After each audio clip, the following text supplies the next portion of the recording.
Oh, that's cool. I don't know you can do that either. All right. And this is Male Entrepreneur Podcast episode number 137. And we are live in 3, 2. All right. Welcome back to the Male Entrepreneur Podcast, the podcast for men who win, with your host, Purdeep Sangha. Purdeep, how you doing today, man? Man, I'm doing awesome. We just had an awesome recording with a cool guest previously, and I'm looking forward to this one because we got some cool guys here to chat with us today. Yeah, we've got the Biz Bros on this week's episode. Yeah, exactly, which is super cool. We got Eli and we got Kyle. They are the co-founders of Results Imagery. So thanks, gentlemen, for joining us today.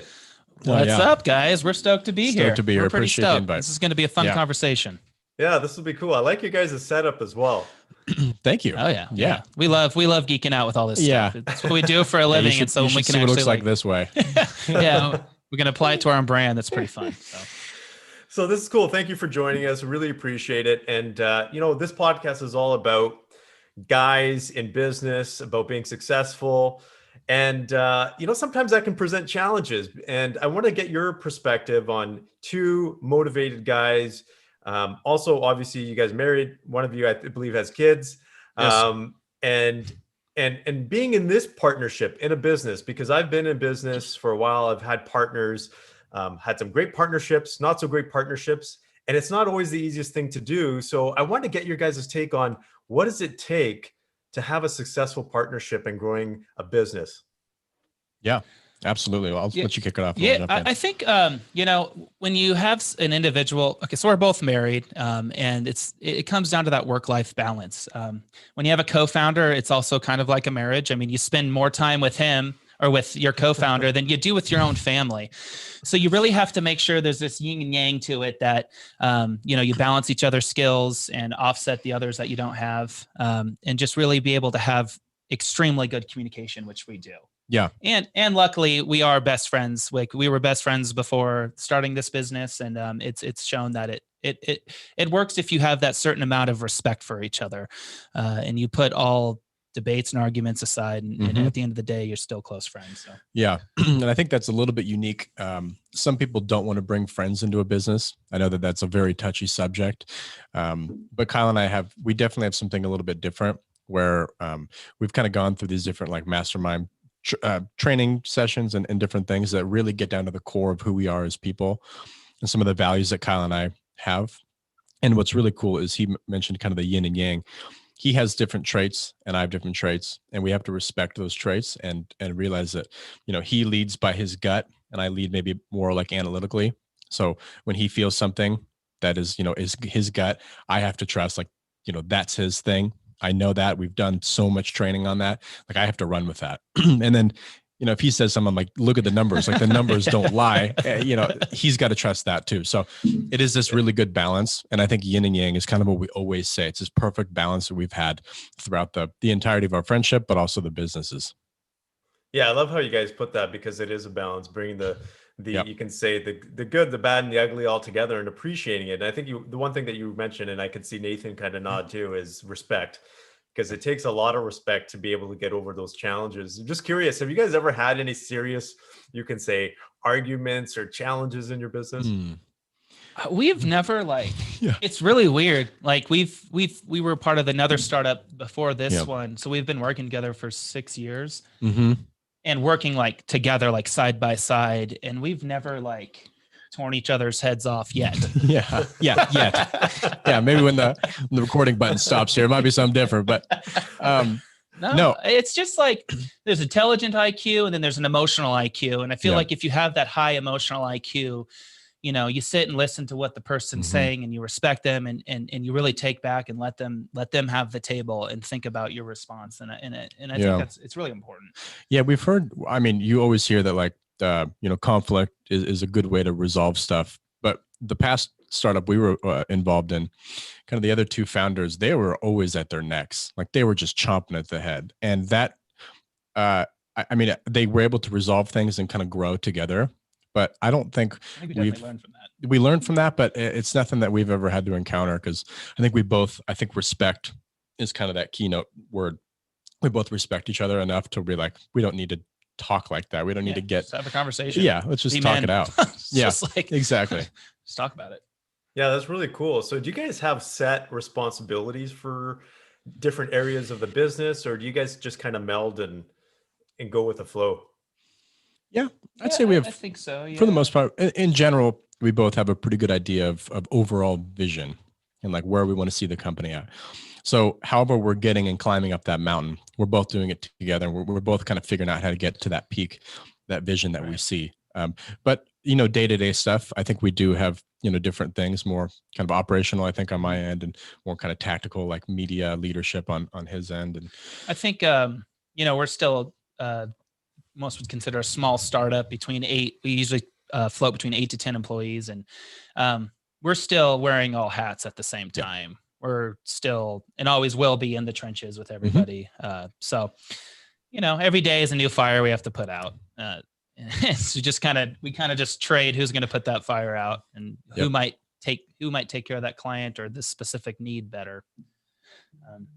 But that's what we love about it. Every day is different. We're always involved in every little piece of the business as of today. And it's just been a lot of fun every day. Purdeep, do you mind if I jump in real quick? Yeah, jump in, man. So one of the most common problems that or conflicts that I see arising, especially in partnerships, is a lot of times people say, oh, I've got a friend, or I know somebody who can do this, and then I know somebody else who can do this. And in order to get this off of the ground, we're going to need somebody who can do this. We're going to need somebody who can do that. And then this is what I can bring to the table. And they get together, they form the corporation or the business entity, and they start doing their pieces of the puzzle. And then they divvy up, I'm going to own this much of the company. You're going to own this much of the company. You're going to own this much of the company. And then once they actually hit the battlefield, they realize, oh, this particular person isn't carrying nearly as much weight as the amount of share in the company that they have. Or at the beginning, this person did a lot more, but now that we're a year into it, they don't have anything to do, and they're still collecting while we're working our butts off. Sure. Yeah.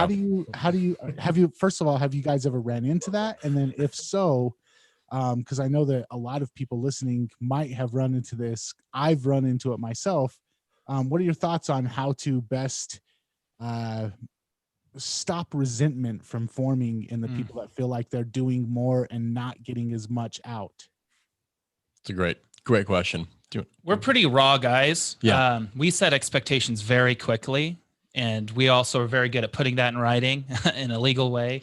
And it's worked for us. I think to back up, we went into business together, knowing our strengths and weaknesses since we were part of another startup. So that was very helpful. We knew exactly how both of us worked on a daily basis, and kind of knew who needs to do what. When the conversations start, there was no like dry and cut 50%, 50%. Like, we're not going to do this BS of who gets more, who gets less. Like, let's just do this. Let's have a clean slate. And as people come on board that we want to reward equity with, we'll both deduct from each other. So, yeah. And I think we have had some, with what you said, with when there are, a good chunk of people with a past startup. There's a good chunk of people involved in the startup, and it's all divided. Say there's 4 people. It's divided quarter. We have failed, and we've failed forward.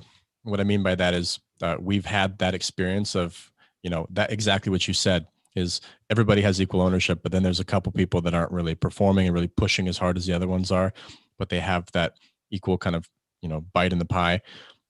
We've gone through that. So moving forward into this startup, we learned exactly what we don't want to do.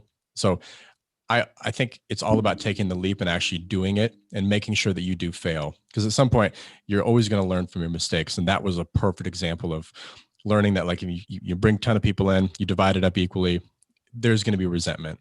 So when we started this one, it was a clean slate. It was just us, 50-50 off the get-go. So what's your guys' goal with this company that you're working with? Is it to continue to grow it? Do you guys have a plan of eventually getting to a certain size, maybe selling it or branching off? Yeah, I mean, our number one goal, and we've said since day one, and we're very confident saying that we want to be the largest e-commerce media company on the planet, and we're confident about it. And we set our standards and bar very high. And I think you can touch on, we see the peak. Yeah. Yeah. No. I mean, kind of what I said before is when we set the company, one of the things that we focused on doing was what is the vision? What was like the mission behind what we're going to do? And like he said, it truly is. We saw the opportunity in the industry that we're in, and obviously with COVID now, the wave has gotten even bigger. So we're taking that opportunity, and we still have the same vision in mind, and our heads are totally down. I mean, I don't think you're going to come across anybody that's more motivated to hit that goal that we set out to do. Aside from us. In terms of the ultimate goal, I mean, sure, like a successful exit. If another company wanted to acquire us, why not? But I think we're serial entrepreneurs as well. So if we could set up a good management team with this company and just take passive income out of it and work on another, I think that would be the ultimate successful exit for us. So we'll see. Exactly. We try not to think about that. We try to just think the day to day and exactly. Take it day by day. So. And having partners, how big of a role do you think passion is when it comes to moving the business forward? We preach it. We absolutely preach it. Going into what we do, our backgrounds, we could back up, but basically our backgrounds are doing things that are very passion based, and we realize that we want, we spend so much time together and so much time in the office that you've got to be doing something that you love every day. It sounds cliche, but in my background, I used to play a lot of golf, and a term that I heard all the time on the golf course, and it would get under my skin, is the worst round of golf is better than the best day of work.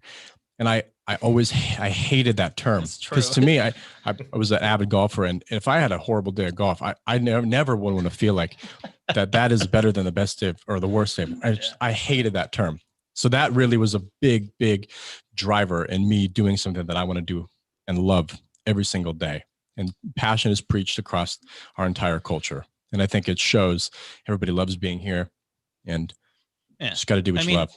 Every single person, whether they found it or not, has a passion, and every passion is scalable. Like if you want to turn it into a business, you just really have to, create the business model behind it and figure out a way to scale it. And in terms for me, my passion was media, and I had a commercial photography studio in Northern California, serving some pretty cool companies and clients, but that wasn't scalable in my eyes. It wasn't like, how can I help someone create amazing content in England? Like I can't with what I'm doing. And we started doing some research, and we figured out, okay, we can do this by bringing this online and being able to have a fruitful business, but still do what we love. So. Well, for the listeners out there, they're probably wondering, what exactly do you do? Yeah, that's true. Maybe you can give us some quick insight in terms of the work. Yeah. So we create product photography and video production for online retailers, marketing agencies, anybody really selling anything online. So essentially, say there's a glasses company, they're trying to sell online. They ship the product to us, and we do the product photography, video production, and we do some marketing development for some of these bigger partners that we have. So in a nutshell, that's what we do. Kind of the most digestible way for listeners to understand it. Yeah, that's super cool. And obviously, like you said, things have changed significantly since COVID. Yeah. And so where do you see the future, the near future, in terms of, obviously, people are hoping that COVID goes away, online sales, they've spiked in so many different industries, but, is that spike going to continue? People want to go back into retail stores. What's your guys' thought in terms of what might happen over the next 12 months? I think, a lot of people are saying this, but the division between brick and mortar and e-commerce is becoming commerce. You hear that a lot lately. And there's perfect examples of how these in-person retailers and online retailers are molding the experience together to just create one experience overall. Yeah. And I think this past 9 months has really normalized online purchasing to a whole different level. And now I think it's just part of our day in, day out DNA of, if I can buy this item online even more now than ever, like, why would I go into a store? Yeah. I think you touched on the commerce point a little bit better. Yeah. Yeah. I mean, I think from like a retailer's perspective, I think there is lower overhead when we go out of brick and mortar. Everybody's moving online, and I think there's a lot of different resources out there that people can easily acquire to push their goods online. And fortunately, we're kind of one of the tools that people use for going online. But yeah, we've seen just a massive wave and uptick in just commerce in general. And I think what you guys talked about is important because you said one word there, experience, and I think that's one of the things that a lot of retailers, business owners have missed out on or haven't closed that gap is the online experience versus in-person experience. That is so huge. I personally believe, just through the work that we do and from a consulting perspective, is that the organizations or businesses that meld that experience, as you said, are the ones that are going to lead, because people still want that, physical experience, going out there, taking especially now, people are just tired of staying indoors and not being able to go and do the things that they normally do. When they open the gates and someone actually provides a proper experience, I think it's going to go well. But I think I cut Nathan off. I think Nathan might have had a question for you guys. I was just going to say, I've noticed a lot of people do their window shopping online and then will actually go to the department store, or I've noticed, I think Walmart recently started doing a thing where you can do all of your shopping online and then you just pull up to the store and they have somebody deliver everything out to your car. So it does seem like there's kind of a merge of the brick and mortar and the online, what you guys provide. So I guess my question would be, how many businesses have realized this merge versus, I guess, what's the potential for it in the future? It's a really good question. I think it's really, I think it comes down to like that first mover's advantage. Yeah. Like these companies need like the working capital to be able to like deploy the resources to be able to combine and have that omni-channel experience where there's one voice and one personality and one brand upon everything. And like companies like Walmart, Target, Amazon, Whole Foods, they're all like, they're seeing this and they're doing it and they're setting the example for other companies. Yeah, absolutely. And they've got to do it good, and they've got to do it, right the first time. Right. That experience and that level of attention that everybody has. If something is wrong with that experience, they will easily jump. And I think the perception of time, especially during COVID, shipping times have really elongated. So I think that has been a big accelerator to why these online store or these in-person stores are having more success. Right. Because like Walmart, like you just said, instead of waiting for 3, 4, 5 days to get your product, just jump in the car, shoot 10 minutes, pick up your stuff. So I think time plays a massive role. And I think people are obviously impatient. There's things like Amazon Prime, like ruining like the one day, even 12 to 10 hour, delivery time. Now that they can't have that, they're going to go out and they're going to do that themselves. So that I think is a big play in why this commerce omni-channel kind of brick and mortar has kind of started to emerge a little bit more for the big players, like Kyle said. So that's awesome, gents. I know we're probably coming up on time here, but for the listeners, where can people go to learn more about you or find out more about the work that you guys do? Yeah. So you could go to bizbros.io. That's talking about us, our podcast. We do speaking engagements. We have some book recommendations and some cool blogs on there. To find out about our company, it's resultsimagery.com. Yep. Check us out. Contact us if you need photos or videos. Yeah. Good. That's the spots. One last question before we do you guys offer any kind of like consulting or any resources for if we've got a listener right now and they're like, okay, I'm now understanding why I need to focus more on my online presence. Is there any kind of help that they can get from you before they jump full into the Absolutely. pool? Yeah, we have a handful of clients that we work with that if we feel like there's the right opportunity for both parties, we do help with them with distribution of content, finding the right avenues, how to source product. Yeah, absolutely. Contact us on either of our websites and we could definitely give you a hand. Yeah. And is that Biz Bros, BIZBROS? That's it. .io. .com mistake. That's it. Awesome, guys. Thanks for coming on. We really appreciate it. A lot to think about for the entrepreneurs and the business owners out there. And Purdeep, if people want to check out more episodes of this podcast, what is the best place to go? Yeah, check out YouTubeformen.com or mailpodcast.com. All right. Awesome. Thank you, everybody. And until next time, we will catch you later.